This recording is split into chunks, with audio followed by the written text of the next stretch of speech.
നമസ്കാരം സുഹൃത്തുക്കളെ, റഹീം വിഷയവുമായി ബന്ധപ്പെട്ട് സൗദി ജയിലിൽ കിടക്കുന്ന റഹീം വിഷയവുമായി ബന്ധപ്പെട്ട് ഒരുപാട് വീഡിയോസുകൾ ഞാൻ ചെയ്തിട്ടുണ്ട്. അപ്പൊ അന്നൊക്കെ എന്നെ തെറി പറഞ്ഞ ഒരുപാട് ആളുകളുണ്ടായിരുന്നു. എന്തായാലും റഹീമിന്റെ ലാസ്റ്റ് വിധി വന്നു. 20 വർഷം റഹീമിന് എന്ത് ചെയ്തു?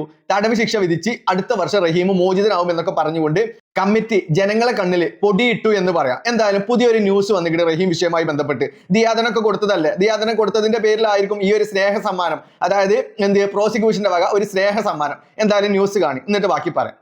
സൗദി ജയിലിൽ കഴിയുന്ന കോഴിക്കോട് സ്വദേശി റഹീമിന് കൂടുതൽ ശിക്ഷ നൽകണമെന്നാവശ്യപ്പെട്ട് പ്രോസിക്യൂഷൻ. റിയാദ് കോടതിയിൽ പ്രോസിക്യൂഷൻ അപ്പീൽ നൽകി. കുറ്റം മറച്ചുവെക്കാൻ ശ്രമിച്ചതിന് 20 വർഷം കോടതി ശിക്ഷിച്ചിരുന്നു. ഇത് പോരെന്ന് ചൂണ്ടിക്കാട്ടിയാണ് അപ്പീൽ. മോചനത്തിനായി ദയാഹർജി നൽകുമെന്ന് നിയമസഹായ സമിതി അറിയിച്ചു. എങ്ങനെ ഇരിക്കണേ? പിന്നെ ഈ പൈസ എവിടെ പോയി? ഈ പൈസ ആയിരിക്കും കൊടുത്തത്? എന്തിനെ കൊടുത്തത്? പൈസ കൊടുത്തത് ആളെ റിലീസ് ചെയ്യാനാണല്ലോ, അല്ലേ? പിന്നെ എന്തിനാണ് ഈ ഒരു 20 വർഷം തടവ് ശിക്ഷ വിധിച്ച റഹീമിനെ വീണ്ടും പ്രോസിക്യൂഷൻ അപ്പീൽ കൊടുത്തുകൊണ്ട് ശിക്ഷ ഇനിയും കൂട്ടണം എന്ന് പറയുന്നത്? സത്യം പറഞ്ഞു കഴിഞ്ഞാൽ ഈ പൈസ കൊടുത്തിട്ടില്ല ഇവര് കൊടുത്തതിന് തെളിവ് നിങ്ങൾ ജനങ്ങൾ എവിടെയെങ്കിലും കണ്ടോ? ആരെങ്കിലും കണ്ടോ? കമ്മിറ്റിക്കാർ വാക്കുകൊണ്ട് പറയുക എന്നല്ലാതെ നിങ്ങൾ എവിടെയെങ്കിലും ആരെങ്കിലും ജനങ്ങളെ കയ്യിൽ നിന്ന് പിരിച്ചെടുത്ത 46 കോടി രൂപ, ആ പൈസയുടെ കണക്ക് നിങ്ങൾ ആരെങ്കിലും എവിടെയെങ്കിലും കണ്ടിട്ടുണ്ടോ?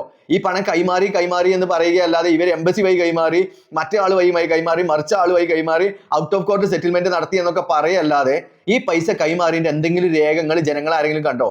ജനങ്ങൾ കൊടുത്ത പൈസ അല്ലേ, കണ്ടോ? അപ്പൊ സത്യം പറഞ്ഞാൽ ഈ പൈസ കുടുംബത്തിന് കിട്ടിയിട്ടില്ലേ? ഇതിൽ നല്ല കളികൾ നടക്കുന്നുണ്ട് എന്ന് അന്ന് മുതലേ പറയുന്നതാണ്. ഇന്നും അത് തന്നെയാണ് പറയാനുള്ളത്. കൂടുതൽ ഡീറ്റെയിൽസുകൾക്കുമായിട്ടേ നമുക്ക് വരാം, സംസാരിക്കാനുണ്ട് ഈ വിഷയത്തിൽ. ഒരുപാട് കാര്യങ്ങൾ സംസാരിക്കാനുണ്ട്. എന്തായാലും കൂടുതൽ ഡീറ്റെയിൽസുകളും ഒക്കെ അന്വേഷിച്ചതിന് ശേഷം വഴിയെ വരെ ചെയ്യും. എന്തായാലും അപ്പീൽ കൊടുത്തത് ശരിയാണ് എന്നുള്ളത് ന്യൂസുകാർ തന്നെ പുറത്തു വിട്ടതാണ്. അതിനപ്പുറം ഒന്നും പറയാനില്ലല്ലോ. ഇനി നിങ്ങൾ ജനങ്ങൾ തീരുമാനിക്കുക. കമ്മിറ്റി കണക്കുകളും കൊടുത്ത രേഖകളും ഉൾപ്പെടെ ജനങ്ങളുടെ മുൻപിലേക്ക് അവതരിപ്പിച്ചേ മതിയാവൂ. അവതരിപ്പിക്കട്ടെ, അത് മാത്രമാണ് പറയാനുള്ളത്.